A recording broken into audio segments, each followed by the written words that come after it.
حضرت صوبان فرماتے ہیں ایک دفعہ آقا چند قبروں پر سے گزرے، رو دیے۔ صوبان نے پوچھا تو آپ نے فرمایا میں نے اللہ سے دعا کی کہ ان کے عذاب میں تخفیف ہو جائے، اور صوبان اگر یہ لوگ رجب کا ایک روزہ بھی رکھ لیتے اور ایک رات عبادت کر لیتے ان پر کبھی عذاب نہ ہوتا۔ اور ایک رات سے مراد صرف رات نہیں ہے، ساری رات یہ ابھی عبادت کر رہے ہیں، ہاں یہ نہیں ہے ساری رات، شام ڈھلتے ہی مغرب کے بعد رات ہو جاتی ہے رات کا کچھ حصہ۔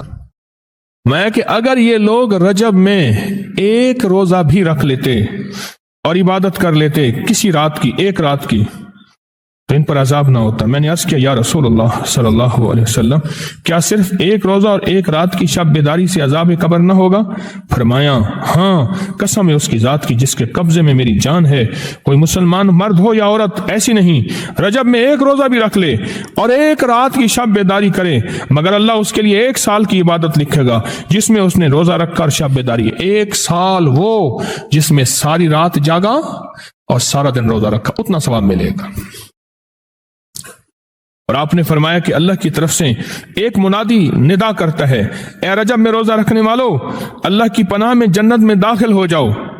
اور ہاں فرمایا کہ قیامت ہوگی تو پکار مچے گی، رجب کے ماننے والے کہاں ہیں؟ اس وقت حجاب کے اندر سے ایک نور نکلے گا جس کے پیچھے سے جبرائیل، میکائیل، اسرافیل ہوں گے، یہاں تک کہ رجب کے ماننے والے اس نور سے گزر کر پہنچ جائیں گے جو ان کے لیے تیار کیا ہوگا اور اللہ کو سجدہ کریں گے۔ اللہ پاک فرمائیں گے تم اپنا سر سجدے سے اٹھاؤ، یہ سب دنیا میں ادا ہو چکے ہیں، اب منازل عزت کی طرف چلو، اب منازل عزت کی طرف چلو، اب منازل عزت کی طرف چلو۔ اللہ اکبر۔ اور فرمایا مغفرت ہوتی ہے اور اللہ انبیاء کی توبہ قبول کرتا ہے۔ اس رجب کے ایک روزے اور ایک تھوڑی سی عبادت سے اللہ اولیاء کو دشمنوں سے چھڑاتا ہے، اور 3 چیزیں اللہ کے ذمہ ہیں، معافی، باقی عمر کی عصمت، اور تیسری یہ کہ بڑی پیشی، یعنی روز قیامت پیاس نہیں لگے گی، روز قیامت پیاس نہیں لگے گی۔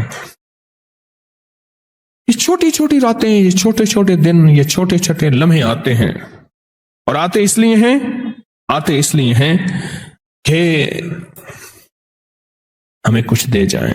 اگر اس کا غصہ ہے بھی ٹھنڈا ہو جائے، اگر اس کی ناراضگی ہے بھی